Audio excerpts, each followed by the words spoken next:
E parte da população não entende o contexto mundial. O problema foi para o mundo todo. Atira em cima de você. Preço de combustíveis, pelo amor de Deus. Produtos da cesta básica, o mais humilde, pagando óleo de soja R$13 o litro. O arroz chegou a R$40 o pacote de 5 quilos. Mas era diferente, acabou se provando diferente do que se esperava? Não, olha só. Eu sempre baseei na verdade, né? O João 8,32. E nas minhas lives, que a minha imprensa, mostrando a verdade. Se eu fosse esperar a imprensa tradicional mostrar a verdade, eu estava morto. Se eu dependesse apenas da imprensa tradicional, o Brasil é o pior país do mundo, era o grande incompetente e responsável por tudo o que aconteceu. Se fosse só no Brasil o problema, pode me culpar. Mas é no mundo todo. Agora, levando-se em conta o mundo todo, o Brasil é um país que menos sofreu com a pandemia. Dizer que, independente de qualquer coisa, desde 2019 nós temos diminuído o imposto de importação para produtos que compõem os games. Tá? Por exemplo, aqui, 2019, 20 e 21. Passamos, então, a questão dos jogos eletrônicos, de maneira geral, de 50%, atualmente 20%. Tá? E assim, os componentes, etc., vão diminuindo.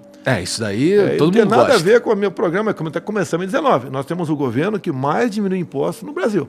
E os gamers não ficaram de fora. Afinal de contas, né, o gamers é negócio também. É negócio também, com certeza. Emprego, é negócio. Esse aspecto aí do governo que você falou sobre diminuir muitos impostos aí, eu li sobre isso também, quero conversar sobre isso também, porque tem uma outra... o lance do superávit primário, que eu queria saber como é que vocês chegaram nesse resultado diminuindo impostos. Mas vamos falar sobre isso já. Cada estado, por exemplo, tinha um percentual de ICMS na gasolina. Tá. O Rio de Janeiro é o maior. Era 35%. Tá. Cada litro de gasolina no Rio de Janeiro, você pagava R$ 2,30 de ICMS. Então, valia em média 30%. Passou para 17%. Aí muda muito, né? E mais ainda. Eu, por exemplo, já tinha zerado o imposto federal do diesel desde o ano passado. Sim. Tá?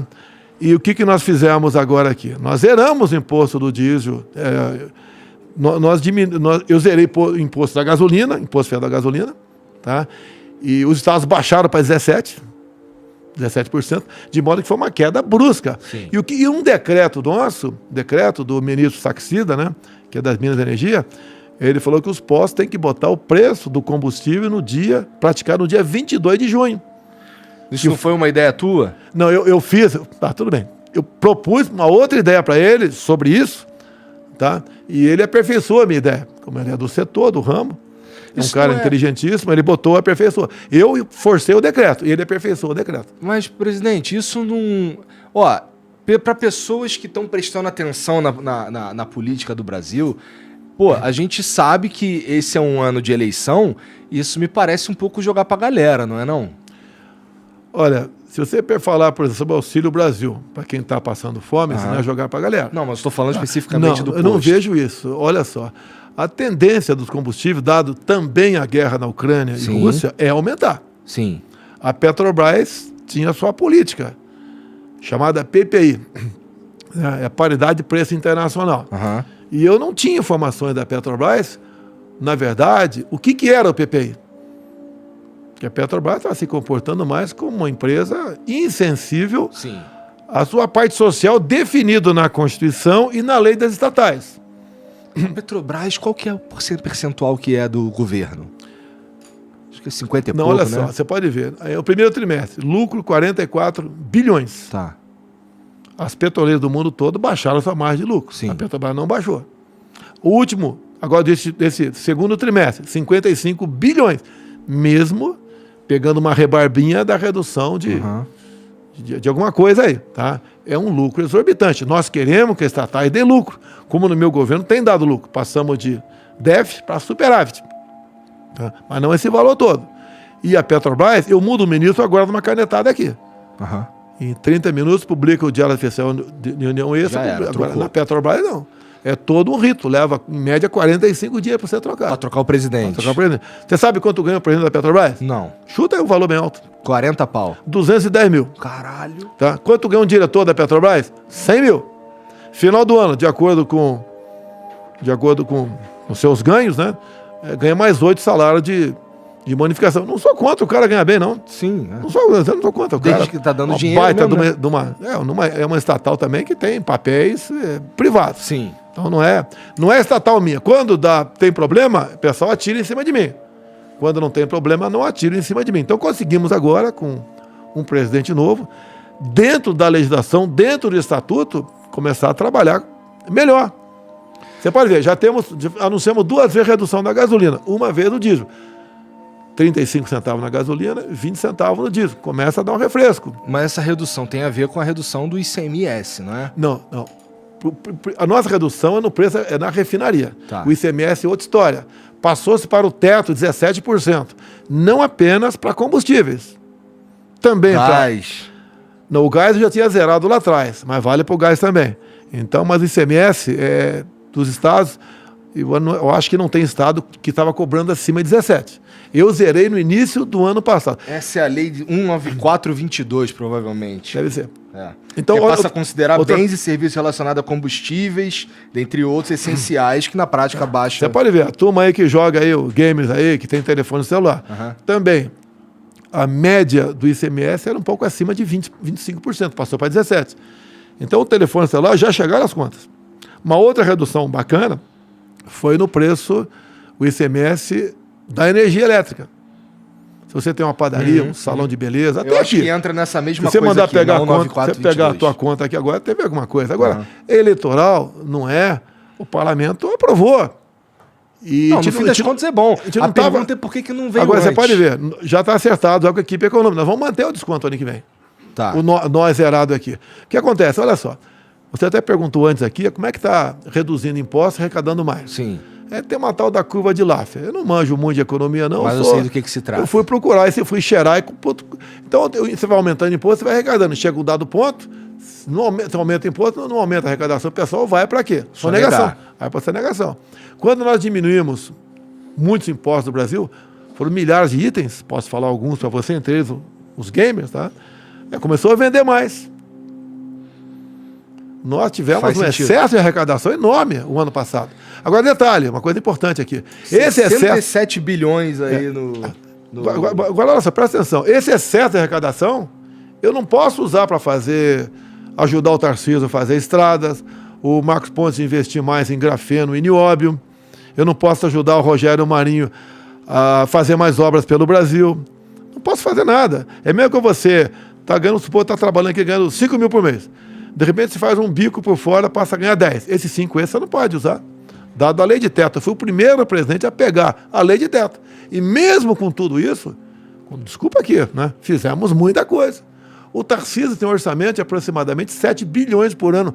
Não é nada pelo tamanho do Brasil. Você aplica em portos, aeroportos, ferrovias, hidrovia, aplica nisso. Transporte rodoviário. Agora, qual foi a inteligência do Tarcísio? Olha, vamos, onde tem uma balsa, vamos atacar o balseiro. A ponte do Abunã, por exemplo, lá na região de Acre e Rondônia. Um caminhão pagava em média R$200 para atravessar um rio de 100 metros. Fizemos a ponte e acabou. E ajudou a diminuir, né, o preço do que chega lá em Rio Branco, no Acre. Tá?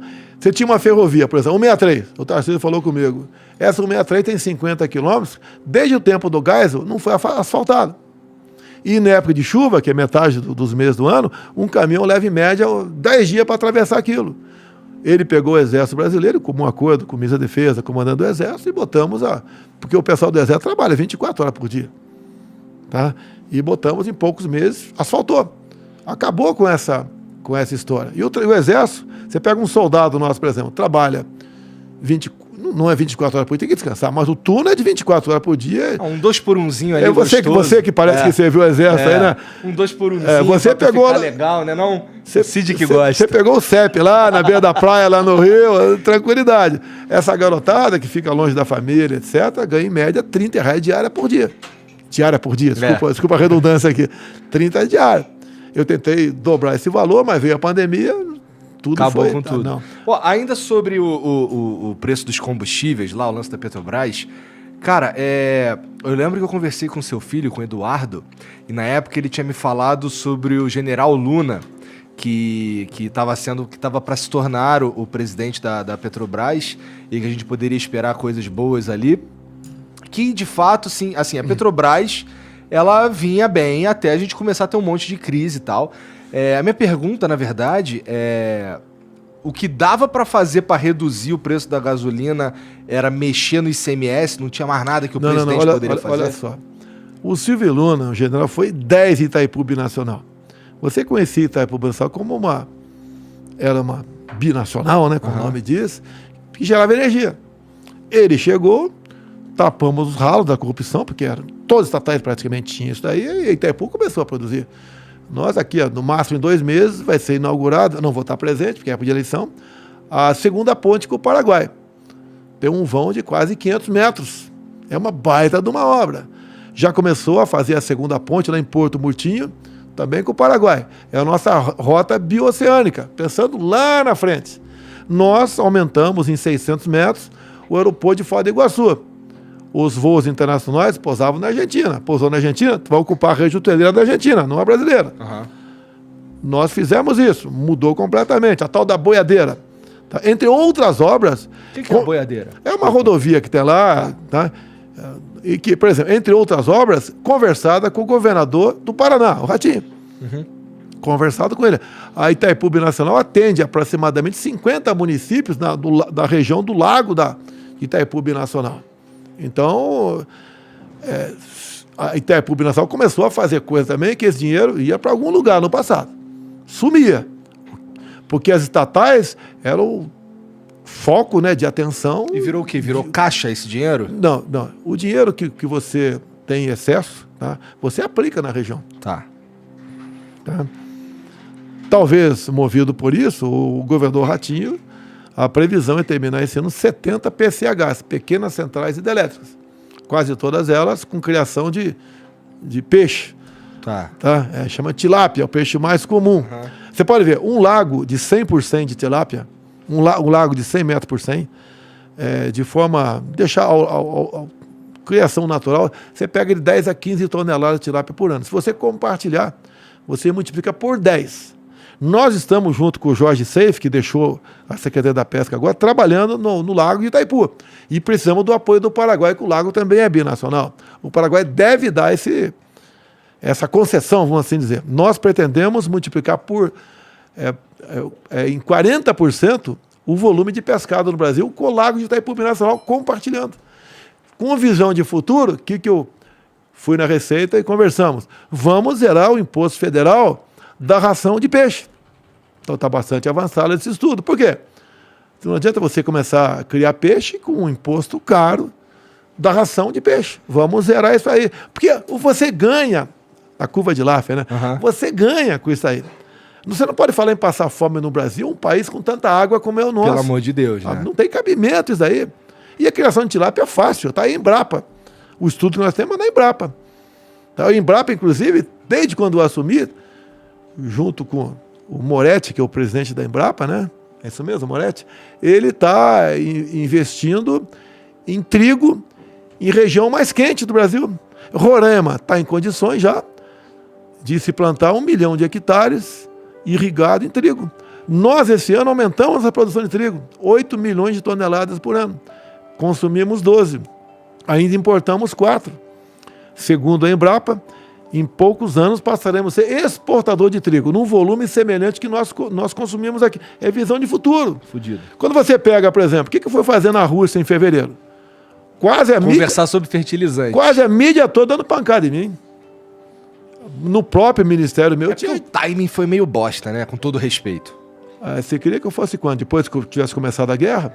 Não tinha muito jeito, né? Essa é a verdade. Olha só, vou te falar uma coisa importante, inclusive, aqui. Então fui conversando, fiquei 3 horas com o Putin. A distância minha com a tua, sem máscara. Diferente quando ele recebeu o Macron, a 10 metros de distância, com máscara, tá? E tratamos de muita coisa lá. Foi a questão do fertilizante. O nosso agronegócio depende do fertilizante. Quer ver, há poucas semanas, teve meu gabinete a presidente da Organização Mundial do Comércio. Ela saiu de lá, deu outra declaração lá fora. O mundo sem o Brasil passa fome. O nosso agronegócio sem fertilizante, Não funciona. Além de você não garantir a nossa segurança alimentar, você vai botar em risco a segurança alimentar de mais de 1 bilhão de pessoas ao redor do mundo, negociando fertilizante. Eu não posso falar tudo, nem vou, por questão de ética. Também há poucas semanas, queria falar comigo o presidente Zelensky. Tá. Ele está lá levando chumbo. Esse deve estar com raiva do senhor, não tá não? Não, o que ele pediu para mim? Que eu entre no grupo, né, para boicotar Sim. medidas econômicas Mas contra eu vi a Rússia. que a gente meio que dobrou a nossa relação comercial com a Dobrou, Rússia. sim, dobrou. Eu sou o presidente do Brasil. Daí perguntou, Eu concordo. dado momento, não com essa forma, mas respondi para ele. Se eu tivesse poderes para acabar com a guerra, é sinal que eu tinha muito mais poder para não deixar que ela fosse iniciada. E eu fui conversar com o Putin antes do início da guerra. Ninguém sabia se ia ter, se não ia, quando seria. Tá? Tudo que foi tratado com o Putin foi cumprido. Em especial a questão dos fertilizantes. Agora, não é? Alguns falam, está ajudando o agronegócio. O agro, hoje em dia, eu considero, basicamente, a locomotiva da nossa economia. É a sua segurança alimentar, é o preço dos alimentos que você paga aí. Tá? E eu vou tratar de questões do Brasil. Não quero guerra. Nós temos 600 mil familiares de ucranianos que vivem aqui no Paraná. Então, eu acho que eles entendem o que está acontecendo. Que eu falei para os Zelensky, se depender de mim, eu acabaria com a guerra hoje. Sim, sim. Agora, como começou essa guerra, como vai terminar? Eu não vou ser comentado por questão de que eu sou chefe de Estado. Qualquer outro militar aí pode falar e vai falar exatamente o que eu penso, né? Mas, presidente, a gente começou nesse assunto aí porque eu te perguntei do general Silvio Luna, Tá. colocando ele na liderança da Petrobras lá. Foi na gestão dele que os preços começaram a subir? Mas não foi culpa dele também. Não é isso que eu Veio tô dizendo. também a questão a pandemia, tinha aquela máxima, fica em casa, que a economia a gente vê depois. Olha, se você está produzindo menos, tem menos coisa na prateleira. Se tem menos coisa na prateleira, os preços sobem. E também os combustíveis em função da guerra lá fora. Chegou a quase $140 o barril do petróleo. E tem um reflexo direto aqui dentro. Agora, pela PPI, que é a paridade de preço internacional, você não precisava reajustar imediatamente o preço dos combustíveis. Você tem um prazo de carência, tá? Se fosse prejudicial, você ia pegar esses recursos e ia bater nos dividendos que paga para mim a empresa. Reduziria o lucro. Isso era feito de forma imediata. Daí trocamos o Silvio Luna. Tá, entrou um outro garoto lá, né? Um garoto, porque eu tô com 67 anos, já tem gente que é bisavô com essa idade de mim aqui. 67? 67. Que não deu certo também. Daí botamos o Caio, que era da equipe econômica do Paulo Guedes. Conversamos com ele. Caio, estuda o PPI. Veja quando é que nasceu o PPI. Nasceu quando o preço do petróleo estava lá embaixo. Então não tinha... A PPI foi necessária, no meu entender, para estancar a hemorragia da Petrobras. Porque o endividamento da Petrobras de 2003 a 2015, você sabe quem governou o país nessa época, chegou a 180 bilhões de dólares, 900 bilhões de reais. Passamos a ser a empresa mais endividada do mundo. Por quê? Refinarias começaram a ser feitas, 3 não concluídas. Compra-se Passadina, que era um ferro velho. Compra-se plataformas e não chegam. Preços superfaturados. Loteamento político da diretoria da Petrobras. Então tinha que estancar a hemorragia. Estancou. Daqui para frente, se tiver que mudar, vai mudar, mas com responsabilidade. Agora, não precisa mudar o PPI. Como eu disse para você, o PPI não é o reajuste imediato. Então, você pode ver, trabalho do Caio, tá? Ele buscou maneira legal, que baixou na refinaria já 35 centavos o litro da gasolina na refinaria e já baixou 20 centavos o diesel. É pouco? Sei que é pouco. Mas a tendência era uma curva ascendente. Então, o trabalho do Caio, com responsabilidade, chegou nisso. E por que a gente não... Tem uma galera, eu estava conversando com... não vou lembrar quem. Mas a gente tem um problema que a gente produz, a gente extrai bastante petróleo, mas a gente não consegue refiná-lo aqui. As nossas refinarias, né, não têm a capacidade de refinar o volume que nós consumimos. Não era para a gente já ter resolvido isso? Sim. Em 2004, 2005, começaram a fazer 3 refinarias no Brasil, 2 no Nordeste e 1 no Sudeste. Nenhuma foi concluída, se torrou em torno de 100 bilhões de reais e virou um terreno abandonado, 3 terrenos abandonados. O que o governo do PT também permitiu? que o governo da Bolívia, Evo Morales, nacionalizasse 2 refinarias nossas lá. E, inclusive, o ministro das Relações Exteriores da época foi favorável, falou que o Brasil estava tendo um comportamento... Não era solidário, um comportamento imperial, vamos assim dizer. Tá. O tema era outro. Está usando o território da Bolívia. Que a Bolívia era dona daquele pedaço. Um comportamento imperialista. Só para eu entender, presidente, desculpa, é que assim, desse assunto eu tô meio por fora. Você está dizendo que o Brasil tinha 2 refinarias na Bolívia, sim. Que eram nossas, a gente pagou para fazer e os caras só tomaram, foi isso? E o próprio, agora não quero falar o nome, né? O presidente da época, ele gravou, depois, tem um vídeo depois dele dizendo que o Evo Morales o procurou e falou sobre a nacionalização. E ele falou, petróleo não é de vocês? Então não se discute, é de vocês. E daí tomou numa boa. Pagou uma merreca, um pagamento simbólico, e nós perdemos 2 refinarias lá. Então, se nós tivéssemos feito pelo menos 2 refinarias, nós teríamos autossuficiente e refino. E não somos. Ou seja... E a gente fica refém do PPI. Sim, o cara bota o preço que quiser lá fora. Você pode ver, quando você vê agora esse conflito, né? Ucrânia-Rússia, alguns países da Europa tiveram a sua cota de gás diminuído. Os caras precisam de energia. Vão buscar o quê? Diesel. E se tem mais gente buscando diesel, o preço vai lá para cima. Sim. Então, esses fatores todos, preço, o valor do dólar, preço do valor do petróleo lá fora, procura de diesel, faz com que o preço seja estável. Agora, uma refinaria você não faz em 2, 3 anos. É de 4 para cima. Sim. Nós não investimos com mais profundidade nisso por causa da pandemia, que o Brasil passou um momento difícil na economia. 2020, por exemplo, nós gastamos 700 bilhões de reais com a pandemia. Quase metade disso com auxílio emergencial. 2020? 2020. Você pode ver. O que aconteceu em 2020? Março, começou a política do fica em casa. Lockdown. Fecha tudo. Quem tem salário fixo, né? Tem estabilidade no emprego, sobrevive. Quem tem uma poupança... O senhor está falando do comecinho da pandemia. Sim, março de 2020. Tá. E daí o que aconteceu? Quando começou obrigando o povo a ficar em casa, e eu fui para Taguatinga, Ceilândia, né? Bairros pobres lá da periferia, de moto, e entrava na casa das pessoas, posso ver a tua geladeira? Não tinha nada.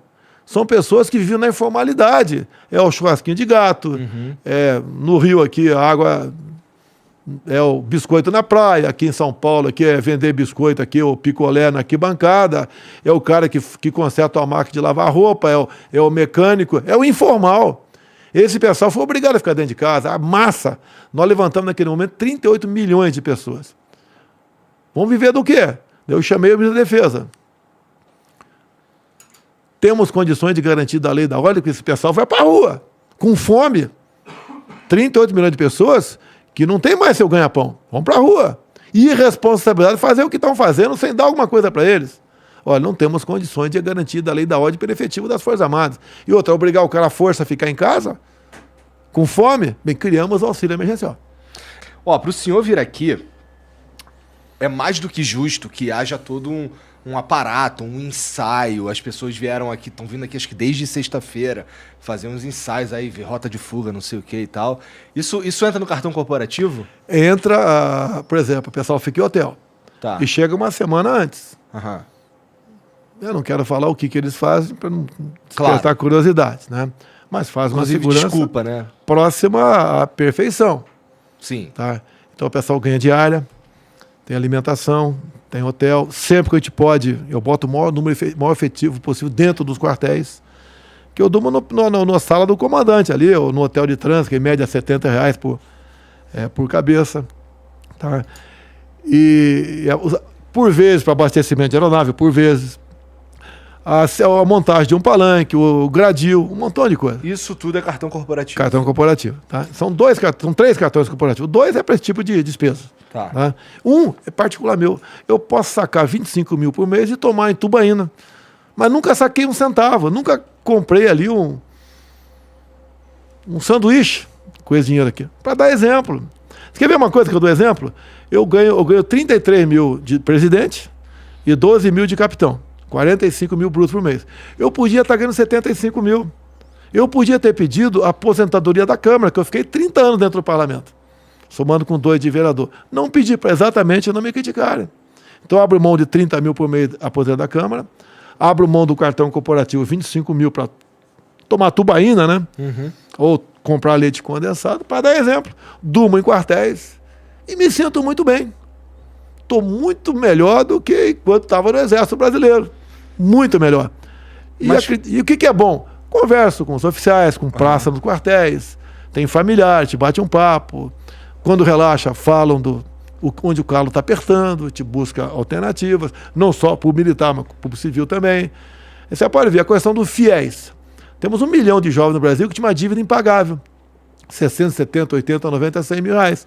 Que fizeram a faculdade lá atrás ou não concluíram, adquiriram a dívida e deviam para o Banco do Brasil, Caixa Econômica. O que nós fizemos? Mandamos o projeto para o Congresso. Anistiamos em 99% a dívida dessas pessoas. Só pagam 1%. Tá? Em até 150 vezes. Resolvemos o problema dos inadimplentes. Voltaram a ser cidadãos. De onde vem isso aí? O pessoal conversa com a gente. Dentro do quartel, fora do quartel. Mas, presidente, você falou aí agora sobre o cartão corporativo pessoal, que você poderia tomar um monte de tubaína. Tem uma fala do senhor, acho que antes de se tornar presidente da República, que ela me chama atenção, porque eu uso ela de exemplo às vezes. Que é... Acho que os caras estavam falando contigo sobre uma grana que era pro senhor pagar moradia. Ah, sim. Falei uma merda aqui tempo lá. Então, pois é. Aí aquilo eu aloprei e falei uma merda. Inclusive, você não sabe que você em casa comigo, né? Ponta da praia, né? Tá. Eu tava lá em Mambucaba. É porque eu recebi auxílio moradia da Câmara, sim. Sim. E a legislação, eu tenho um apartamento no Sudoeste de 75 metros quadrados. Um apartamento da Câmara são 4 vezes isso, 300 metros quadrados. O apartamento era meu, eu comprei, paguei e recebi o auxílio moradia, sim, não é ilegal, pode ser imoral. Isso não é ilegal, não, pode ser imoral. Tá, mas eu vivia do meu salário, tinha outras despesas que... Agora, eu, por exemplo, não pagaria condomínio num apartamento da Câmara. Lá no meu eu pagava condomínio. Não, eu não estou dizendo que não, concordo contigo, entra na imoralidade, mas eu... Hoje o senhor acha que o senhor falou merda? Falei, mas lógico que eu falei merda. Tá bom. Eu falei que usava o dinheiro pra fazer um negócio aí, pô. Tá, daí o negado falou pra mim, porra, se fosse o contrário, pra namorar um homem não tinha problema. E eu não fazia nada daquilo. Cheguei em casa, minha mulher com o olho, imaginou, né? Pô, ela que me comeu aquele dia com os olhos, né? Esporro, mijada. Como é que você fala o negócio? Como é que eu fico? Ela tem razão. Bom, mas... Mas foi ali, ó, aloprei. Era aquela questão da Val lá do açaí. Sim. Né? Inclusive, quando a Folha de São Paulo teve lá, no início do mês de janeiro, foi de 2018, fez aquele escândalo, Val, empregada, vendendo açaí. Se você passar na Vila História de Mambucaba, tu vai ver a lojinha dela. Não faturava um salário mínimo por mês. Mas foi mais ou menos dia 10 de janeiro. Daí eu peguei na Câmara, peguei o boletim administrativo da Câmara. Entre 22 de dezembro e 21 de janeiro, ela estava de férias. Então a Folha foi em cima dela, pisaram na bola. Ela estava de férias, ela podia estar na praia de biquíni e fazer o que bem entendesse da vida dela. Uma senhora humilde, casada, tá, com o marido, tem um problema de saúde, o Denilson. Fizeram aquele escândalo com ela. Uma covardia. Inclusive a Folha falou que eu morava numa mansão lá em Mambucaba, né? E alguns, né? Vale 10 milhões. Eu botei a venda por 1 milhão. Ninguém quis comprar a minha mansão. Então quem mora em Angra, eu peço... Muitos já faz isso. Passa pela Vila História, quando for lá para Paraty, tira uma fotografia e mostra pro povo aí a minha mansão milionária. Agora, falei merda. Uso sim para fazer isso, o auxílio moradia. Tá? Mas não fiz nada de legal. Tanto é que não tem nenhum processo, improbidade administrativa, nada tocante a isso aí, porque a legislação da Câmara permitia você ter um apartamento lá e receber auxílio moradia. Mas hoje a tua visão sobre manter isso daí é um pouco hoje, diferente. Se fosse deputado, hoje o que eu faria? Eu pegaria um apartamento da Câmara, 300 metros quadrados, alugaria o meu lá e eu moraria no apartamento da Câmara. Sim. Sem problema nenhum. Agora, no final das contas, não soma nada. Não soma nada tocante à economia, nada. Você tem fé, você procura, você tem um propósito, você se dedica, se planeja, você atinge seu objetivo. Esse é um país fantástico. Você pode chegar a qualquer lugar. Eu saí do Vale do Ribeira aqui do lado, região mais pobre do estado de São Paulo. Nióbio e grafeno é mais do que bombril, muito mais do que 1001 utilidades. Você pode ver o grafeno. 1 grama de grafeno cobre um campo de futebol. 1 fio de grafeno levanta um elefante. Olha a economia nos elevadores. Que aquele cabo de aço sobe e desce também o tempo todo lá. Daí você vai para o nióbio. A mesma coisa. Aqui no Ciclotron em Campinas já tem a bateria de nióbio. Que só nós temos. 98% do nióbio está aqui no Brasil. Lamentavelmente, no governo Temer, venderam a mina de nióbio de Catalão, Goiás, para os chineses. Araxá, eu fiz a minha parte para que não fosse vendida. Senão a gente saberia quem iria comprar aquilo lá. Não podemos, algo que só nós temos, entregar para um outro país. Isso é estratégico para nós. Então o que acontece? Campinas já fez a bateria de nióbio. Já está lá fisicamente. Outros locais do Brasil estão buscando a bateria de nióbio grafeno. Qual a diferença dela para a tua bateria do teu carro que está aí? Se der uma carga rápida a tua bateria, ela explode. Superaquecimento explode. Você tem que recarregar algumas horas. Essa não. Ela aceita a carga rápida. Então, em 10 minutos, você pode, no teu carro movido a energia elétrica, eletricidade, recarregar sua bateria. Você parou no posto de combustível, tomou um café, foi no banheiro, voltou. Uma autonomia de mais de 400 quilômetros. Só nós temos isso. O Elon Musk teve no Brasil esses dias. O que ele veio fazer aqui? Não sei. Não sei? Não veio caçar borboleta aqui. Tá, não veio. Você não pode falar. Não veio caçar. Eu conversei com ele lá, estava com o Fábio Faria aqui. Ele é um cara que raramente sai do seu país, até por contratos, raramente conversa com um chefe de Estado e está interessado no Brasil. Olha, ninguém vem aqui passear. Não é pelo gasto. Não veio passear. Não é pelo gasto, até que para ele não é nada uma viagem do seu avião particular para cá, não é nada. Ele veio fazer amizades, fazer contatos, sondar alguma coisa. Tá na cara que veio fazer isso aqui. E ele é o cara do carro elétrico. Com a super bateria de nióbio e grafeno, nós temos uma tal de OPEP por aí. Vai deixar de existir OPEP. Só nós no Brasil temos isso. Só nós podemos ter essa bateria de nióbio e grafeno. Nós estamos ultimando agora, junto com o ministro Juca, começou lá com o Salles lá atrás, tá? Nós começar a construir com capital de fora, que não temos capital para isso, eólicas offshore, ou seja, as torres com catavento no mar. Podemos... Somente no Nordeste? Sim, só no Nordeste a capacidade estudada pode ser equivalente a 50 Itaipus, onde você vai tirar ali o tal de hidrogênio verde. Hoje no Nordeste a gente tem um parque eólico sinistro, sim, né? Sim. Nós, por exemplo, dobramos do ano passado para agora, no último ano, a nossa energia solar. Sim. E, em parte, fiz a minha parte. Zeramos o imposto de importação de placas fotovoltaicas, por exemplo. Como estamos trabalhando com o Jorge Seife, que é o garoto lá de Santa Catarina, que era o secretário da Pesca, zerar os impostos da ração de peixe. Você pode pensar, e daí? Olha, o Lago vai nos dar, falta só acertar com o Paraguai, que o lago é binacional também, a piscicultura naquela região, para nós aumentarmos em 40% a produção de pescado no Brasil. E quando começar em outros locais, PCH, por exemplo, olha o ratinho. Porra, 40% no Brasil inteiro? Sim, só o Lago Itaipu nós temos capacidade com tilápia aumentar em 40% a produção, o volume de pescado no Brasil. Porra, interessante. Quer ver uma coisa que o Jorge Seife fez? Tinha uma lei estadual, meu Deus do céu, uma lei estadual no Rio Grande do Sul que não permitia, por exemplo, pesca de arrasto ali nas costas do Rio Grande do Sul e, por tabela, pegava Santa Catarina e São Paulo. E estava parado no Supremo. O Jorge Seife foi lá, conversou com o ministro, que era o Cássio, por coincidência, e o Cássio tornou inconstitucional a lei lá, que tem que ser. Quem legislou mais sou eu. Né? Eu e o Congresso Nacional, e não a Assembleia Legislativa e o governador do Rio Grande do Sul. E agora o pessoal pode pescar de arrasto camarão na costa do Rio Grande do Sul, Santa Catarina e Paraná. O que o camarão fazia quando não era permitido pescar? Ele migrava lá para a Argentina, o pessoal pescava lá e vendia aqui. Então essa questão de visão é dada a liberdade que eu dei para os ministros e a liberdade que os ministros deram para os seus secretários, para correr atrás, buscar alternativa. Por que o Brasil não afundou na economia em 2020 e 2021? 2014, 2015, perdemos 3 milhões de empregos com carteira assinada. Qual foi a pandemia? Foi corrupção. 2020 e 2021, anos terríveis da pandemia, foi criado quase 3 milhões de empregos no Brasil, um saldo positivo. De onde vem isso aí?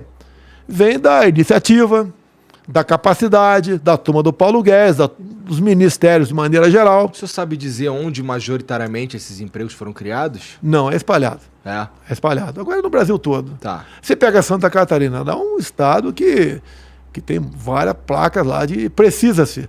Temos um problema de mão de obra. Pessoas que não estão qualificadas, a educação nossa, né? O ensino é ruim.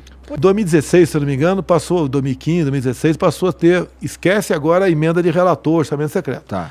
Os deputados passaram a ter as emendas impositivas. Sim. Então, mais ou menos 15 milhões por ano para cada deputado, independente do partido. E ele, ao apresentar a emenda, é aprovada, tá?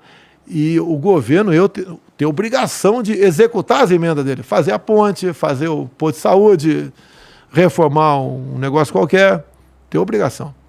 Antigamente, o parlamentar só tinha emenda liberada se ele votasse com o governo. Então era comum fazer um pacotão de maldade, faltava aí 4 meses para as eleições, tinha um pacotão de maldade, chegava para você e falava, olha, se você votar esse pacotão de maldade aqui, eu te libero os teus 15 milhões, senão rosquinha para você, zero para você. E muita gente era levada a votar sim. Quando passou a ser emenda impositiva, o parlamentar deixou de ser escravizado pelo Poder Executivo. Sim. Depois faz sentido, porque ele é obrigado mesmo, sim. Né? Mudou isso daí. Foi bom? Não foi? Para mim foi bom porque eu só tinha as minhas emendas liberadas no passado, tá? Porque as minhas emendas, 90% era para as Forças Armadas. Então as Forças Armadas que iam negociar. Eu botei emenda Projeto Calha Norte. Pô, o que eu vou ganhar de voto no Rio de Janeiro para o Projeto Calha Norte?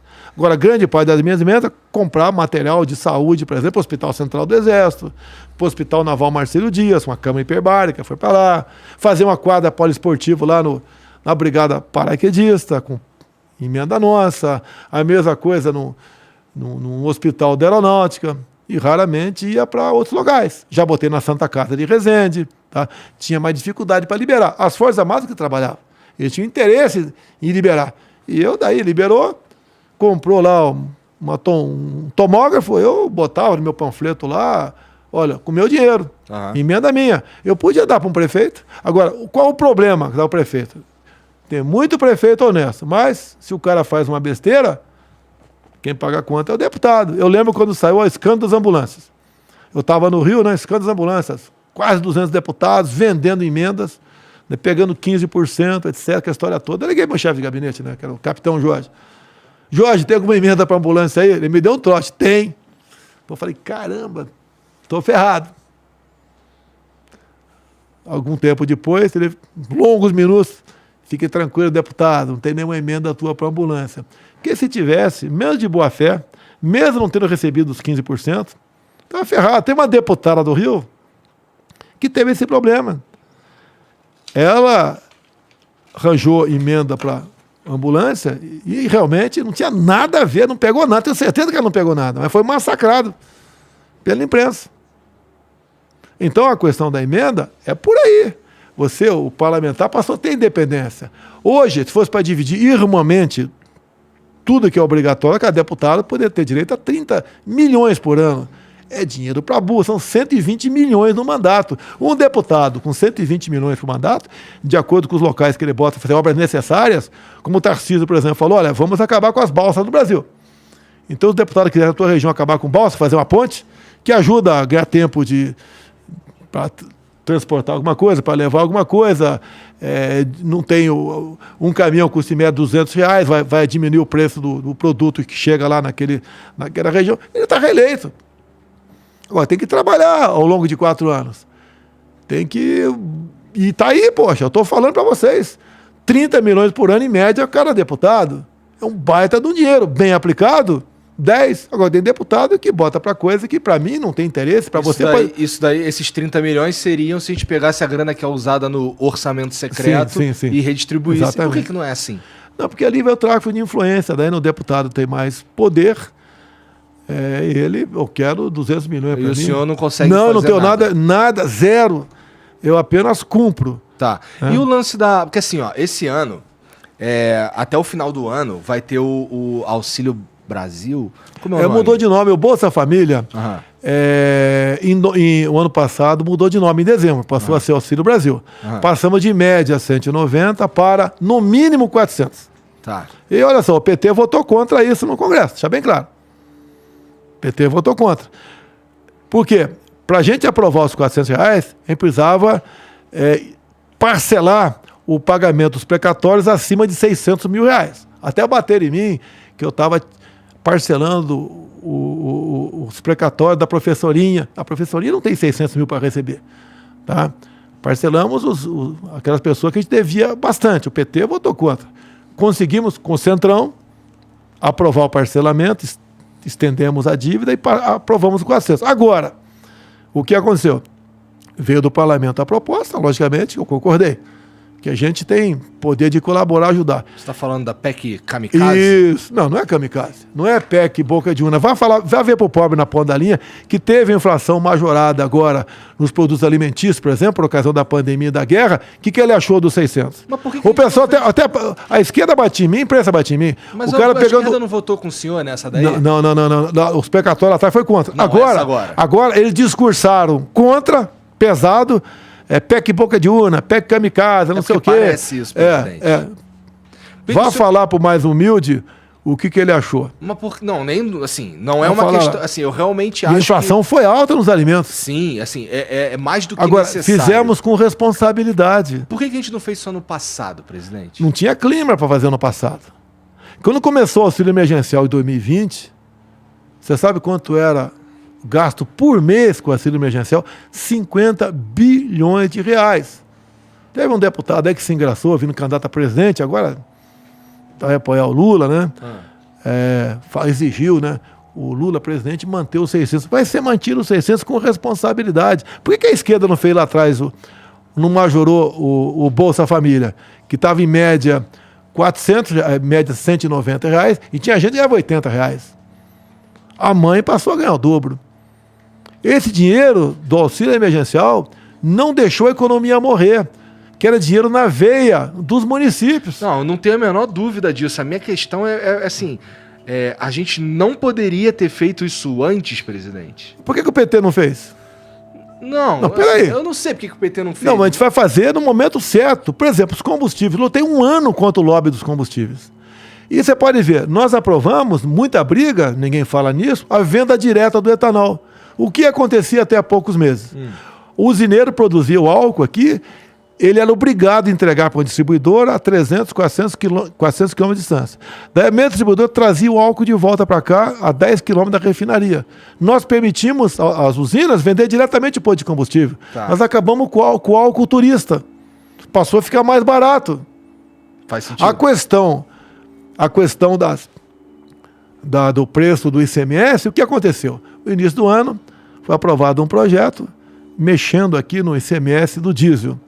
O que então ia cair mais ou menos 30 centavos do diesel.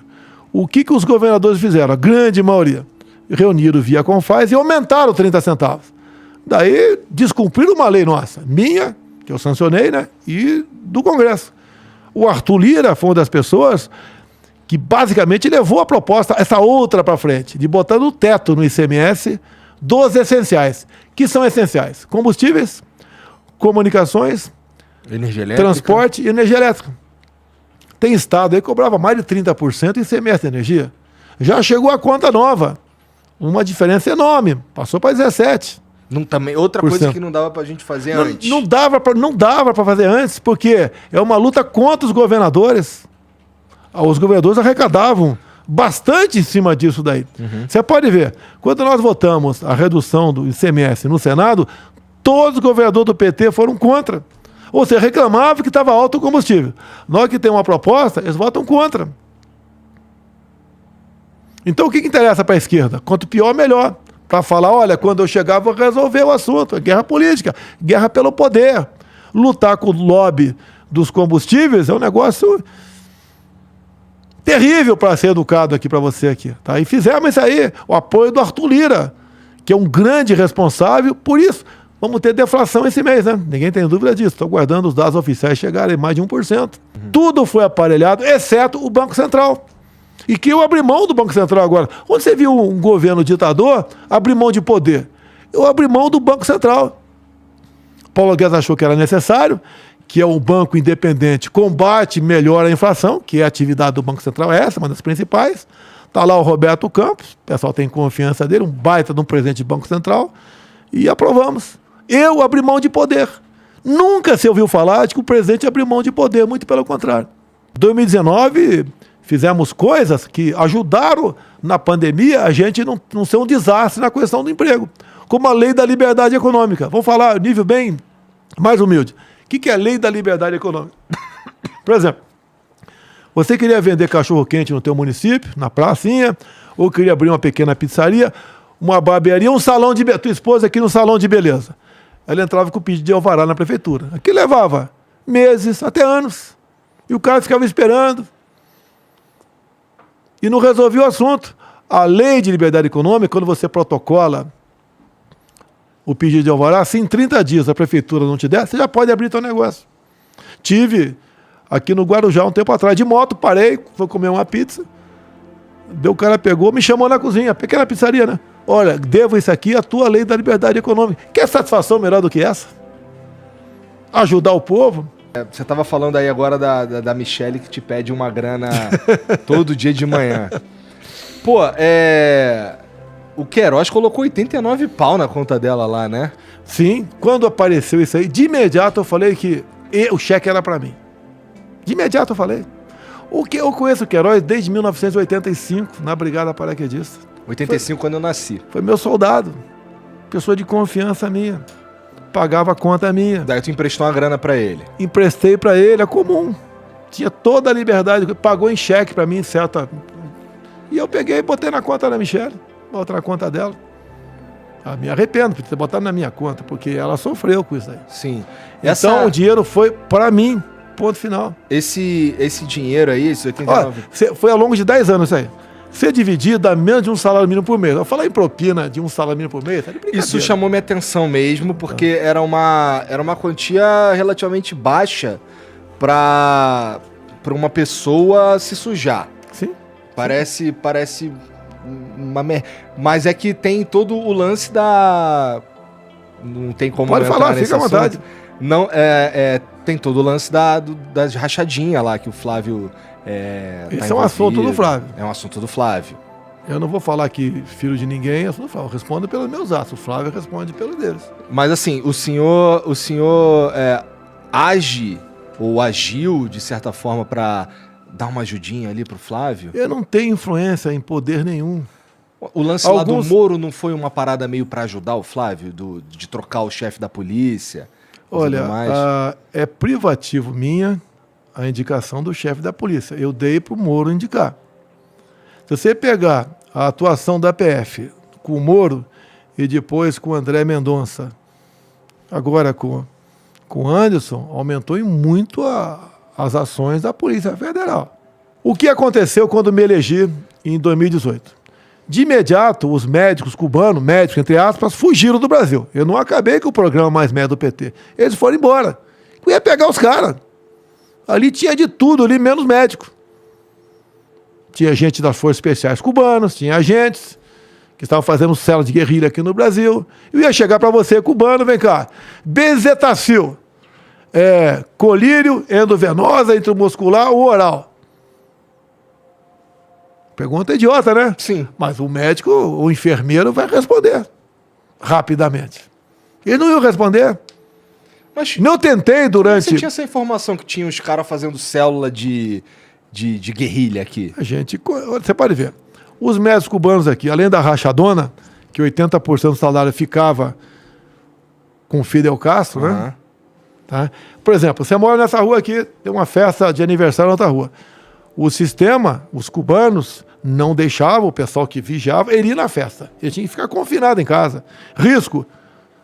Retaliação na família em Cuba.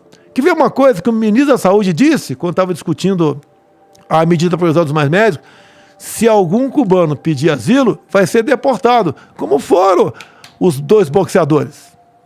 E a imprensa se calou.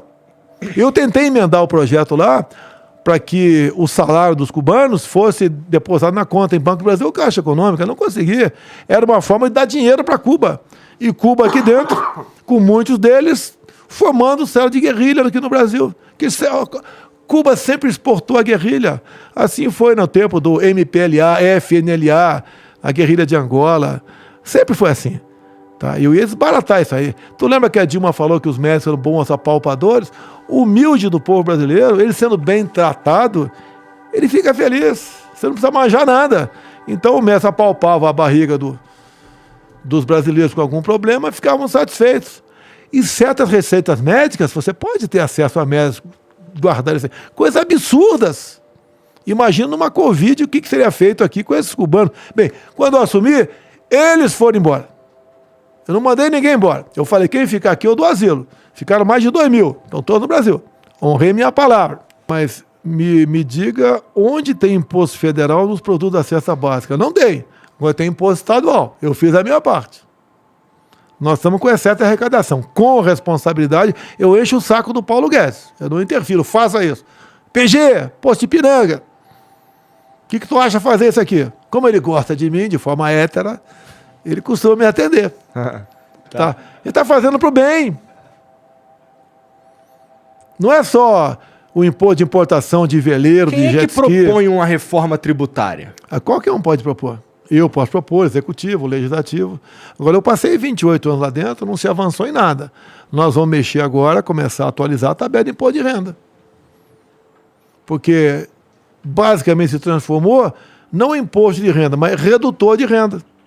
Nós não podemos mexer, que a pandemia veio, te falei, só em 2020, 700 bilhões gastos. Não tinha espaço para nada. Algumas promessas minhas de campanha, eu queria, por exemplo, um colégio militar em cada capital de estado que não tivesse. Abortei, não tinha dinheiro. Pandemia. Já concluímos, vai ser inaugurado esse ano o colégio militar aqui de São Paulo. Tem aquela lei, Paulo Gustavo, como é que é? Paulo Gustavo. Foi aprovado agora aí, tudo bem. Deu uma confusão, mas tudo bem. Está atendendo os mais humildes. A Lei Rouanet, que pagava até 10 milhões por ano. O teu problema com a Lei Rouanet era os 10 milhões. Não era absurdo você, para figurões que viviam puxando o saco de outros presidentes lá atrás, pegar, captar no mercado até 10 milhões de reais. Mas tu não deu uma afinada na parte da cultura no Brasil? Juntou o ministério? Não, a cultura nós botamos embaixo de outro ministério, virou secretaria. Virou secretaria. O esporte isso também. Não enfraquecer, presidente? Não é questão de enfraquecer. Nós queríamos diminuir o número de ministérios. Hoje eu vejo, por exemplo, o esporte. Mas na prática tem efeito? Não tem efeito. Eu fui ver depois que não tem quase efeito. Efeito tem porque o cara tem um avião que ele pode deslocar pelo Brasil. Um pouco mais de gente lá no ministério, mas não surte aquele efeito econômico que você achava toda que surtia. Confesso que vi que não era isso tudo. Você sabia que a FUNAI no passado, quando na iminência de eu assumir por ocasião da transição, descobri que a FUNAI tinha um contrato de 50 milhões de reais para ensinar índio a mexer com Bitcoin. Na transição, vamos cancelar isso aí. O que o senhor acha da Bitcoin? Eu nunca mexi com isso. Mas se tivesse que regularizar ou regulamentar, o senhor faria algum movimento? Aí eu vou perguntar para o Paulo Guedes, que eu não sei o que é Bitcoin. Paulo Guedes, deixa quieto. O PG, não sei o que é, não sei o que é Bitcoin. Não sei o que é isso. Eu acho que a maioria da população não sabe, mas gastar 50 milhões para ensinar a gente a mexer com Bitcoin, acho que é sacanagem. Por exemplo, o turismo, também descobrimos. Um contrato lá, aí foi executado, foi pago no governo anterior, tá? Queriam saber se uma cidade da França podia ou não ter uma casa vinculada à Embratur para divulgar o turismo lá fora. O Dessal pediu para uma fundação e a fundação respondeu com meia lauda, dizendo que aquele município da França não seria proveitoso para uma casa de turismo lá.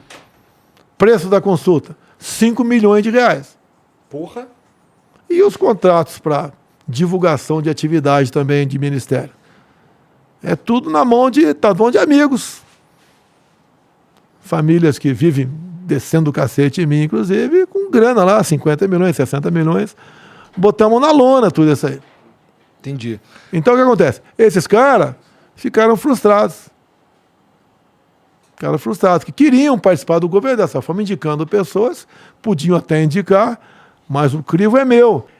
Muita coisa, Algumas pessoas queriam continuar. Tinha gente que queria mandar na CEAGESP, que está agora com o Coronel Melo Araújo. Mandar para quê? Você faz as contas que eu te falei aqui. Quanto de propina tinha por mês? Mais de 1 milhão por mês de propina. Todas as providências foram tomadas com o coronel, fazendo o devido boletim de ocorrência em delegacia. No meu governo, cadê a mala de dinheiro do Ministério da Educação? Cadê a mala de dinheiro da Covaxin? Qual conta? Não tem nada. Só ilações. O que eu falei que, por mim, não existia Lava Jato, porque eu não fico negociando cargos importantes que tem orçamento poupudo para negar se dar bem. É que eu falei para você, eu sequer mexo no meu cartão corporativo de R$25 mil, que eu posso tomar em Tubaína todo mês. Eu não pedi a aposentadoria da Câmara por 28 anos de parlamentar, mais 2 incorporados de vereador, podia estar ganhando mais 30 mil por mês. Isso tudo perfeitamente verificável, não é? Não, tipo, não tem, se ele quiser ir pesquisar isso, ele chega a essa conclusão. Aí, hoje em dia eu estou com 50 anos de serviço. Aham. Tá, mas não estou reclamando do meu salário, não. Eu não pago nada para se alimentar, para se locomover. Nada eu pago. Tá? Então eu não estou reclamando disso. Agora, por mim, não existiria Lava Jato, porque eu não negocio o Ministério, bancos oficiais estatais para negar de meter a mão. Mas o que a Lava Jato tem a ver com isso, presidente? Investigou isso. Tá. Eu não dou essa oportunidade. Você vê, só na Petrobras, o endividamento da mesa foi de 900 bilhões de reais. Porra! Sim, é uma grana. Dá para fazer 60 vezes a transposição do Rio São Francisco. E o que acontece? A gente não mexe com isso. Eu nunca recebi um cara que falou lá, olha, mexe uma vírgula no decreto que a gente conversa lá fora. Você viu os números da economia? Cara, desemprego, inflação. Eu vi uma coisa que investimento me chamou a atenção, externo. Que eu tava querendo falar contigo aí sobre isso. Que assim, a gente apresentou um déficit no superávit fiscal. Como é que é? Não sei o que primário. Como é o nome? Superávit primário. Isso. É. Que é assim. É o gasto, é o arrecadado versus gasto. Exatamente. Positivo. E a gente teve um déficit nos últimos 8 anos e temos esse ano uma previsão de ter um superávit. Né? Eu vi que a gente aumentou que o senhor está falando da curva de Laffer, sei lá, que a gente aumentou a receita em quase 67 bilhões, né? E com uma economia de 30 bilhões nos gastos totais. Eu vi mais ou menos esses números no próprio site, no Gov lá. Você quer ver uma coisa? No site do governo. Você pega as prefeituras que já foram administradas pelo PT. Tem um excesso de servidores. O servidor não gosta que eu fale isso. Mas daí isso faz levar o salário lá para baixo. Por exemplo, a empresa já desceu o cacete em mim, porque eu vou repetir o que eu falei aqui. Eu não crio emprego. Quem cria emprego é a iniciativa privada. Eu só crio emprego quando crio o cargo em comissão ou abro o concurso público. Nós começamos no meu governo... Ou facilita a iniciativa privada. Isso você bateu onde que interessa, né? Eu comecei meu governo extinguindo quase 30 mil cargos em comissão. 30 mil cargos em comissão, comecei meu governo. O cargo em comissão, o que é? Eu posso nomear, botar você lá... O senhor pode me colocar lá para trabalhar de qualquer coisa? Desce de 1 a 6. Tem alguns pequenos critérios, mas bota em curso superior, eu boto desce 6. O que você vai fazer? Não interessa. Tá? Isso aí é a maneira de você botar pessoas também que você tem a liberdade e confia para trabalhar. Sim, existe estado positivo, mas você pode botar apadrinhados. O que tinha na presidência da República, cargo em comissão de cara que há anos não ia na presidência da República.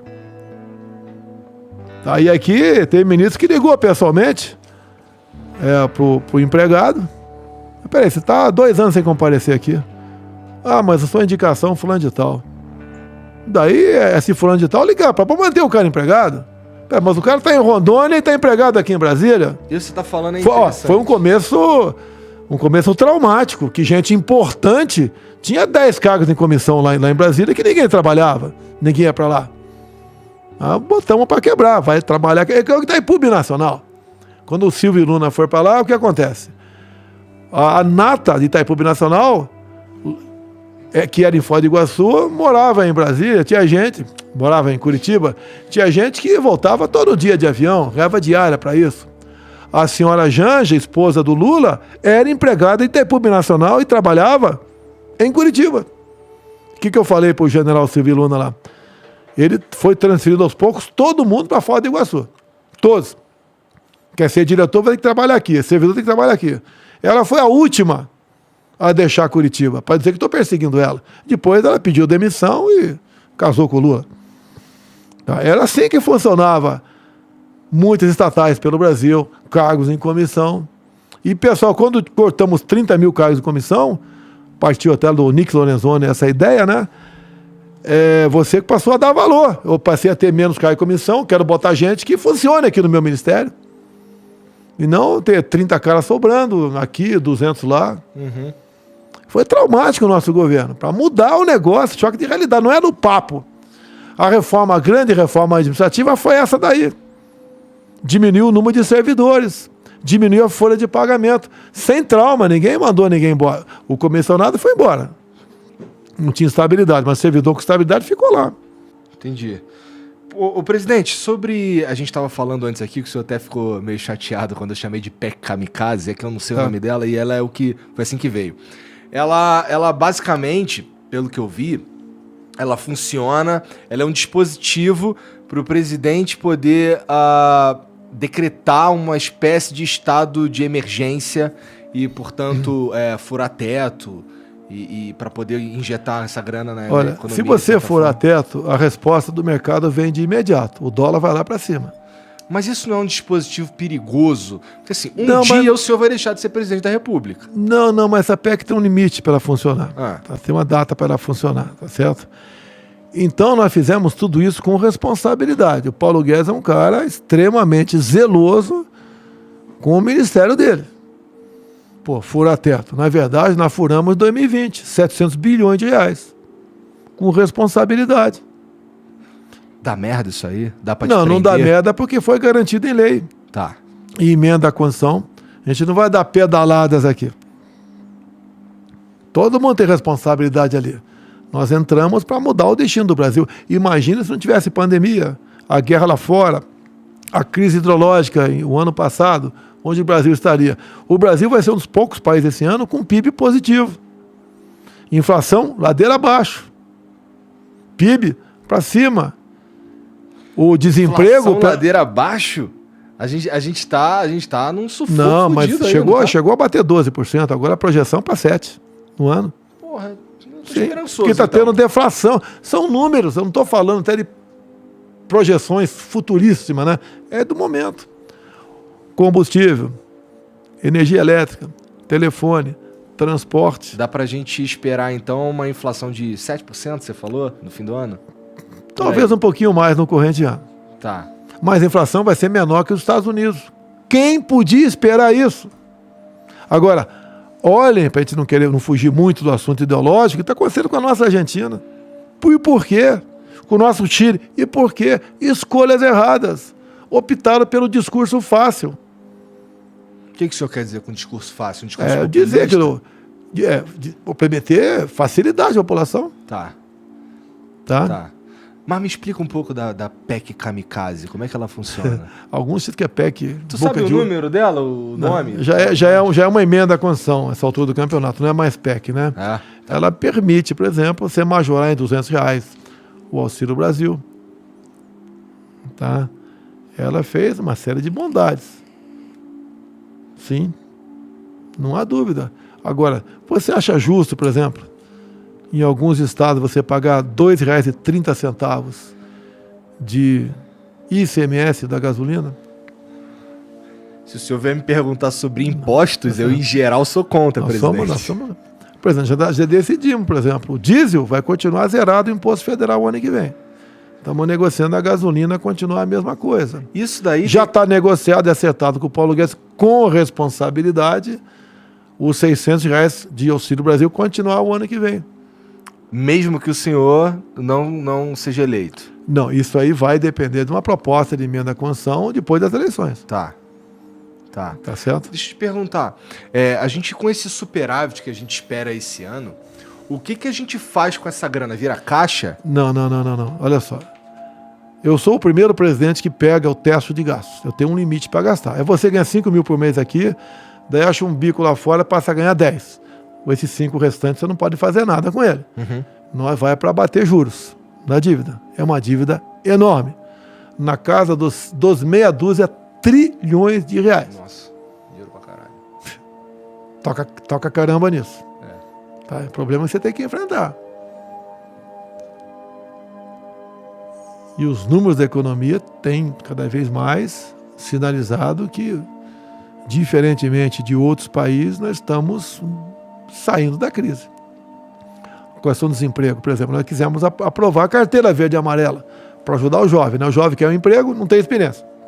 O que é a carteira verde e amarela? Você vai até 29 anos de idade, você vai ter um emprego, até aqui com você, onde você vai ficar livre de quase todos os encargos trabalhistas, até 29 anos de idade. E, lamentavelmente, o parlamento entendeu que... Isso daí é, muito contra a CLT. Olha só. A velha pergunta, né? Você prefere muitos direitos e desemprego ou pouco direito e emprego? Nossa, tá até 29, errado, mas até 29 anos de idade. Ninguém vai se aposentar com 29 anos de idade. Depois ele encarnera. Ele encarnera e vai esperar a tua idade lá na frente, né? E tempo de serviço para se aposentar. É um início para ajudar o jovem. Que o jovem, ele é jovem, não tem emprego, não tem experiência. Quando é que ele vai ter experiência? Não. Nunca. Pois é. Estamos ajudando o jovem no começo. A CLT, alguns acusam, né, que o Bolsonaro quer tirar direito do trabalhador da CLT. Todos os direitos da CLT estão no artigo 7º da Constituição, que não tem como você retirar nem por emenda da Constituição, porque pertencem a um capítulo das causas pétreas. Quem fez a mini reforma trabalhista foi o Temer. Eu votei favorável. Ninguém acabou falar na época, vão acabar com o 13º. Está de sacanagem. Está garantido no artigo 7º. Você pode negociar com o teu patrão o adiantamento do 13º, em vez de você cair na mão do agiota ou pegar um empréstimo num banco. Uhum. Você pode negociar a licença gestante. Tá, se perdeu o filho e a licença gestante está garantida, volta a trabalhar, pega o final do ano a licença gestante, pega o desconto em férias, tira uma semana de férias agora, final do ano tira as 4 semanas. É isso. Flexibilizou, ninguém tirou direito de ninguém. A empresa vai quebrar. Eu posso chegar para você, vamos negociar, tira as tuas férias agora. É isso que foi feito. Porque ser patrão é muito fácil defender empregado. Tem mais votos. A base da pirâmide é enorme. Ser patrão também não é fácil no Brasil. E quem fala isso está pedindo para perder o voto, mas é uma verdade. Tanto é que eu falei com o Paulo Guedes. Não conseguimos fazer por causa da pandemia. Nós queríamos criar minha primeira empresa. Para o cara abrir o negócio dele, se bem que foi facilitado, que nós passamos a ser o 7º país mais digitalizado. A pandemia trabalhou porque previa investimento do governo? Não, o investimento nós abrimos para a iniciativa privada. Quando você privatiza algo por aí, no passado, aquele dinheiro todo ia para bater juros da dívida. Hoje, uma parte vai para obras. Quando o Tarcísio, por exemplo, abre uma licitação qualquer por aí, numa rodovia, uma parte daquela licitação vai para o governo investir também, ou para a própria empresa começar investindo lá, e não indo tudo para bater dívida. Uma mudança enorme. Nós estamos cada vez mais atraindo o capital privado de fora e de dentro do Brasil. Dessa forma de agir, completamente diferente no passado. Tá? Você pode ver, as estatais começaram a dar lucro. Os Correios estão em caixa 5 bilhões. O mensalão começou com o Correio, acho que foi 2004, 2005. Hoje em dia, você pega um carteiro, por exemplo, aí. Deixa eu ver teu contra-cheque. O carteiro mais humilde lá dos Correios. Ele começou a descontar em 2015 R$510 por mês e vai descontar isso até 2030 para cobrir o rombo do fundo de pensão Postales roubado pelo PT. O pessoal que estava no Postales, indicação política, comprava papéis de empresas venezuelanas quebradas, pagavam e certamente depois iam lá buscar a grana. Quem ia ficar com a conta? O funcionário dos Correios. A mesma coisa na Caixa Econômica Federal. Eu chamo de corrupção com carnê, com boleto. Esse é o nosso Brasil. Hoje lá com a Febraban, eu perguntei para o dado momento, improviso, né? Imagine uma pessoa que, durante anos, roubou o teu banco. E você descobriu 10 anos, 14 anos depois descobriu que ela roubava teu banco. Você manda ele embora. 6 anos depois, essa pessoa procura o teu banco, pedindo emprego. Você vai dar emprego para essa pessoa? O cara que me roubou. Então para de querer apoiar o cara errado, pô. Que te roubou durante 14 anos. Quer botar esse cara para voltar a roubar teu banco de novo? Ou tu acha que o dinheiro que lá no apartamento do Gedel da Bahia caiu do céu? Não veio da Caixa Econômica Federal? Querem botar esse tipo de gente para dentro com uma cartinha? Com uma cartinha? Igual a carta ao povo brasileiro? Que fez exatamente o contrário. Foi a maior corrupção da história da humanidade. Já provou que não dá certo, pô. Já viu a roubar. Vai botar o cara que roubou teu banco para voltar a trabalhar aqui? Agora, Moraes suspende redução de IPI para itens que Zona Franca de Manaus também produz. A quem cabe a política monetária, essa política fiscal? Sou eu. Eu estou reduzindo imposto. E não afeta a Zona Franca de Manaus. Daí os meus inimigos políticos de lá, tá vendo? O Bolsonaro quer acabar com a Zona Franca de Manaus. A Zona Franca de Manaus nunca faturou tanto quanto faturou no meu governo. Em especial montagem e fabricação de motocicletas. 2 anos da Dilma, 2014 e 2015. Menos 3 milhões de empregos. Eu com pandemia, mais 3 milhões de empregos, 20 e 21. Esses são números que são comprováveis. Comprovados. Eu não preciso mentir para mostrar quem é o PT é. Eu vou pegar a delação do Palocci, 5 minutos, ele falando o essencial, falando que tudo foi aparelhado, em todo lugar teve roubo, exceto o Banco Central. Ou você acha que o endividamento da Petrobras foi... Por que um delator da Petrobras devolveu 200 milhões de reais? Um diretor da Petrobras. Se devolveu, né? Se devolveu, não foi dinheiro limpo. Roubou de algum lugar e entregou para quem? Se bobear, esse pessoal vai começar a entrar na justiça, já que o Lula foi descondenado, não foi absolvido, descondenado, vai querer dinheiro de volta. Nós pagamos para a Bolsa Americana, eu acho que foi 3 bilhões ou 6 bilhões de reais. Porque quando você mexe e dá canetada aqui, mexendo artificialmente no preço dos combustíveis, os acionistas de fora são prejudicados. E a Petrobras podia sofrer sérias sanções. O povão que está assistindo televisão, assistindo agora aí. O ano passado a Petrobras pagou 100 bilhões de reais para amortizar essa dívida de 900 bilhões. Que foi o dinheiro desviado do PT lá atrás. Vocês querem voltar à cena do crime, como o Alckmin bem disse naquela época, né? O Alckmin agora parece que gostou, quer voltar à cena do crime bem acompanhado. Como é? Presidente, hoje o senhor esteve lá na Febraban, como o senhor já disse aí algumas vezes, e uma das pautas foi o crédito consignado para a galera que está usando o BPC. Que está com o auxílio, não é? Sim, o auxílio. Como é que vai funcionar isso? Porque, presidente, o que nós pedimos lá? Esse é um dinheiro garantido para eles. A chance de calote é zero, porque desconto em folha. Tá, mas esse empréstimo ele precisa ser quitado até o final do auxílio. Porque senão é um problema, senão é uma crueldade. Quem entra no auxílio dificilmente sai. Mas esse auxílio acaba? Não, só se no outro governo acabar, nós temos responsabilidade para continuar dessa forma.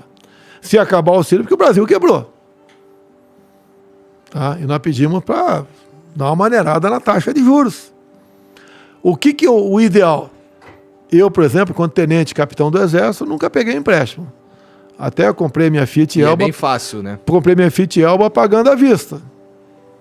Tá? Porque você acaba pagando 2 carros, às vezes 3 carros, quando você compra com juros. Tá?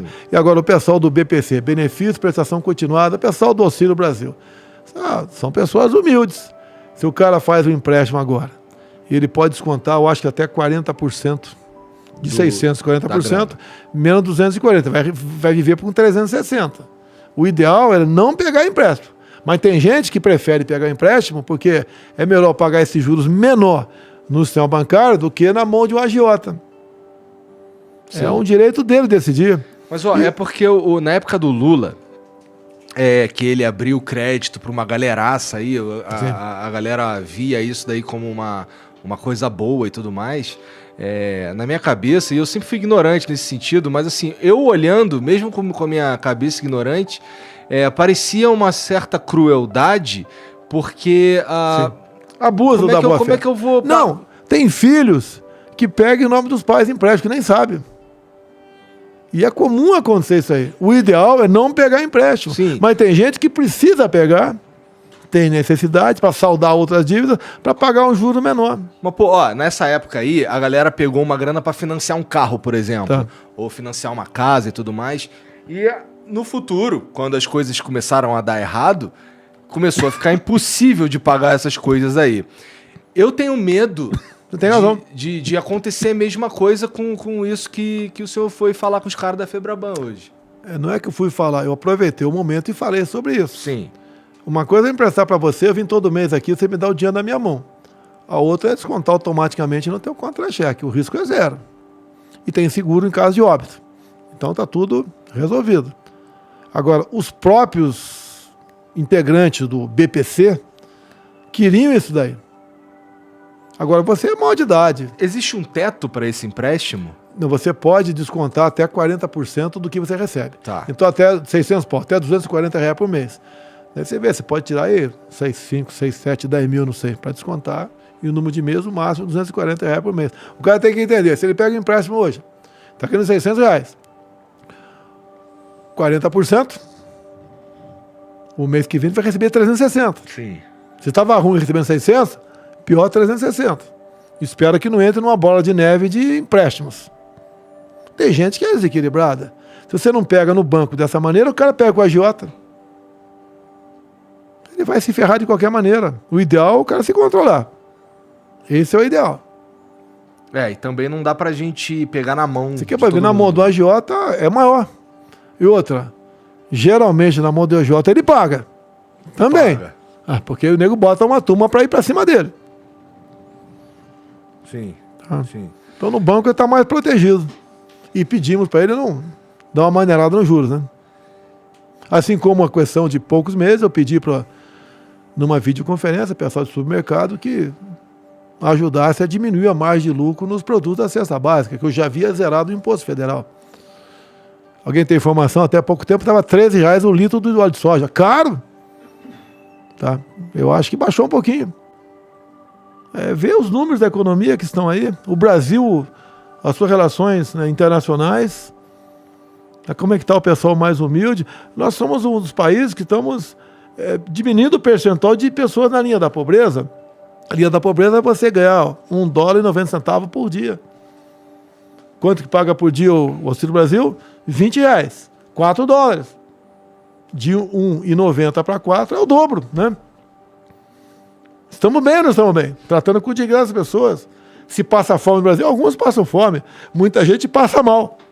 Mas não é o que existe aí fora. A Europa está com alguns países com desabastecimento. Nós aqui estamos bem ou não estamos bem? Bem, a gente não tá. Em relação a outros países, você tem que fazer comparações. Olha para onde está indo a Argentina.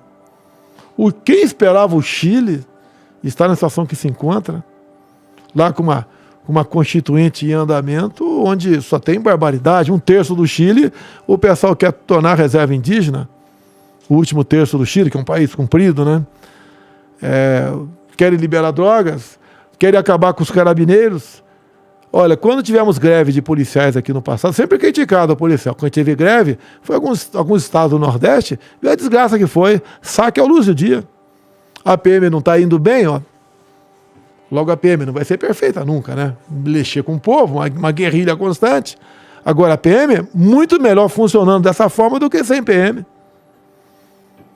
É igual o ateu, né? Quando o avião está caindo, ele fala, ai meu Deus do céu, quando está sendo assaltado, cadê o 90? Certo? O André HRF mandou: parabéns ao Flow e ao presidente pela coragem. Presidente, você acredita que a mídia tradicional está morrendo? Os números mostram isso, as vendagens de jornais caindo cada vez mais. Eu mesmo, quando assumi, eu cortei a assinatura de jornais e revistas em todos os ministérios. Chegava lá uns 500 exemplares por dia. Cortei. É quase só fake news, pô. Só mentira. Só desinformação. Não aproveita nada. Como é que eu faço para não me envenenar? Eu não leio jornais. De vez em quando meu assessor fala, você viu o Estadão? Eu falei, não vi, o que foi? Isso, pô, legal, não dá bola não. Toda semana estavam trocando o ministro meu. fazendo fofoca de acordo com quem ia no meu gabinete ou no Alvorada, na minha casa. Não tem mais informação do Alvorada. Se um empresário fosse no Alvorada e o outro fosse lá na presidência, pronto, olha, o que ele está tramando? Cortei. Secreto por 3 mil anos. É um direito meu, está na lei. Quem vai na minha casa? Quem eu quero. Você quer que todo mundo fique sabendo quem vai te visitar? Por que se você me falou aqui que com, sei lá, 600 mil pessoas vendo que você não tomou a vacina, por que tu colocou um sigilo de 100 anos no Não, teu cartão? o que acontece? É meu cartão de vacina pessoal. Para eu ir para qualquer outro país do mundo, eu tenho que apresentar o cartão de vacina. Uhum. Eu tomei todas as vacinas na minha vida. Todas. No G20. Então tu botou só de sacanagem, só pra irritar. É, lógico. Tá bom. Por que você quer saber meu cartão? Daqui a pouco tu vai querer saber a cor da minha cueca. Vou ter que mostrar para você. Tá bom. Isso é privacidade minha, pô. Quer saber quem foi? Tá bom. De acordo com o cara foi visitar. Ih, rapaz, foi ver o presente ou foi ver a primeira dama? Entendi. Que porra é essa? Entendi. Ah, merda, pô. A Júlia mandou, salve família, abacate, né, porque ela é aquela lá é meme interno. Pergunta, no tocante ao assunto da vacina, olhando em retrospectiva e vendo os números de mortes caindo conforme a vacinação, você se arrepende das suas falas e atitudes contra a vacina? Por exemplo, vacina, não vou comprar tua vacina pro Dória, e etc. Selva. Não tem nada a ver com a vacina, alguém inventou esse nome. E ficou no meio do povo. Caralho, que interessante. A questão da vacina, eu comprei vacina para todo mundo. Essa jovem aí, eu acho que ela não estava no início do programa, foi essa pergunta aí. Uhum. Se você visse numa bula de um remédio, eu, fabricante, não responsabilizo por efeitos colaterais. O que tem de gente morrendo de trombose por aí? Qual ori? Não sei, não sei. Aumentando o número de mortes por trombose. Você vai comprar isso daí? Eu falei para o parlamento, olha, eu compro, mas alguém tem que ser responsabilizado. Eu usei a figura de linguagem, vira jacaré, né? Pô, por que fui falar essa pipoca aí? Tá, o mundo caiu na minha cabeça, tá certo? O Congresso aprovou. Se alguém, porventura, tiver um efeito colateral o mais esquisito possível, ninguém vai cobrar de mim. Eu acho que é na Itália. Milhares de processos indenizatórios em cima da vacina. E começaram já a dar ganho de causa. Processos indenizatórios. Vou Sim. dar uma pesquisada Na Itália. nisso. Bom, o JP Ventura mandou aqui, ó. Senhor presidente, não votaria e não votarei no senhor e discordo de toda a sua agenda política nacional e externa. Mas é assustador questionar a sua facada. Como é trabalhar todos os dias com esse questionamento no Brasil e no mundo? Ele está duvidando da facada? Não. Ele acha um absurdo duvidar da facada. Ah, bom, tudo bem. Olha, a agenda externa, eu falei aqui do nosso fertilizante na Rússia, e estaremos com toda certeza caindo a metade da produção dos commodities do campo, né? Soja, etc. Sem a soja da Rússia, como é que eu estou péssimo lá fora? O mundo todo faz negócio conosco. O pessoal do Golfo Pérsico. Ninguém quer ficar dependente só de um país para a sua segurança alimentar. O Brasil faz negócio com o mundo todo, honra seus contratos. Ou tu acha que o Putin me atendeu porque eu sou o galeguinho dos olhos azuis? Tá? E o presidente da Ucrânia, o Zelensky queria falar comigo por quê? Tá? Quando eu vou em reuniões aí de G pelo mundo, etc, o pessoal pede um montão de bilateral comigo. Tá? Com o Trump, muito bem tratado com o Trump. Depois veio o Biden, segurou um pouquinho, depois fui lá, fui bem recebido por ele. O mundo tem interesse no Brasil, a nossa política é excepcional. A ministra Tereza Cristina, da Agricultura, fez um trabalho excepcional. Temos comércio com o mundo todo. Agora, temos negócio com os Estados Unidos também, mas nosso maior parceiro é a China. Sem problema nenhum com a China. Tá. O pessoal do campo está vibrando. O senhor disse que não há dinheiro, apesar de haver reserva no orçamento. Após isso, o senhor surgiu com 40 bi de auxílio para os caminhoneiros. Lula preso. Bem, olha só. Não foi 40 bi para caminhoneiro. Nesse pacotão entrou auxílio emergencial para o pessoal que não tinha como sobreviver, dada a inflação de alimentos. Entrou redução de impostos. Tá vendo? Entrou um auxílio para taxista também. Foi lá iniciativa do parlamento, isso daí. Agora, como é que eu vou dar uma reestruturação para Para a PRF, cabia até, tranquilo. Para a PF, cujo teto já era 29 mil, queria na proposta passar para 39 mil. Os demais servidores ficar de fora. A folha de pagamento de todos os servidores está na casa dos 300 bilhões de reais. Eu acho que é isso. Para dar 10% a mais 30 bi. Já chegou próximo aqui, os 40 bi aqui. Tá? É questão de você ver para quem você vai dar o pouco que você tem. E eu tenho um teto para gastar. Isso foi fora do teto. Isso aí. É uma PEC emergencial. Porque nós estamos saindo de uma pandemia, uma guerra que não sabe quanto tempo vai durar lá fora, que influencia no preço dos combustíveis. E a gente não podia conviver com uma inflação alta, que todo mundo perde com isso aí. Com essa PEC da dita bondade, eu acredito que esse mês de julho, né, a inflação vai ficar abaixo de 1%. Teremos uma deflação, todo mundo ganha com isso aí. Quando ele mesmo for botar combustível no carro dele, se ele tiver, ele vai pagar menos. Nós podemos ajudar quem a gente pode ajudar. Fazer justiça. Agora, não tinha... Eu queria, como disse para você agora há pouco, eu queria pegar o teto da PRF, né, juntar o teto dos agentes da PF. Mas tive pressão. Se fizer isso, eu também quero aqui. Agora, servidor público, você tem uma ideia, né? Alguns reclamam, até razão de reclamar. A proposta inicial do presidente da Câmara dos Deputados de 2020... era um corte de 25% no salário, remuneração e pensão de todo mundo, federal, estadual e municipal. Eu banquei a onda, não, congela por 2 anos. Se tivesse cortado os 25% lá atrás, mesmo com outros reajustes agora, não teria recuperado os 25% ainda. E daí foi massacrado ainda por parte da imprensa, de governadores, falando que eu congelei o salário. O congelamento do salário, depois que nós descartamos essa proposta de corte de 25%, foi mais videoconferência. Todos os governadores concordaram.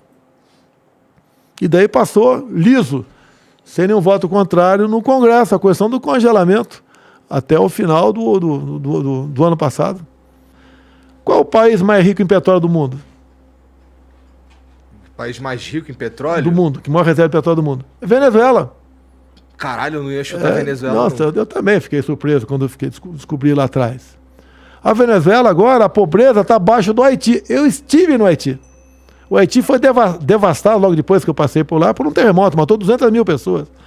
Hoje a Venezuela, o povo está mais pobre do que o Haiti. Por quê? Escolhas.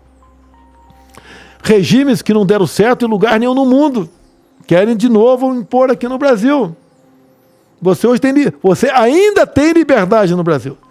Se tivesse o cara que ficou em segundo lugar em 2018, como é que você acha que estaria o Brasil? Porque queriam fechar o Brasil todo por ocasião da pandemia. Eu segurei a onda e fiz o possível para mostrar à população que tem que se proteger do vírus, mas tem que trabalhar também. Se tivéssemos ficado pelo menos 1 ano de lockdown, nós tivemos, tá? Tinha acabado com a economia do Brasil. O que é liberdade? Você que joga... O pessoal do Gamers aí que eu falei que reduz impostos desde 2019. O cara sai de casa para a escola, esquece a mochila, mas não esquece o celular. Ele vive... O Gamers virou um negócio. Virou carteira de trabalho. Com certeza. Virou propriedade intelectual, tá? Que tenha seu valor. Quem quer jogar, game jogue.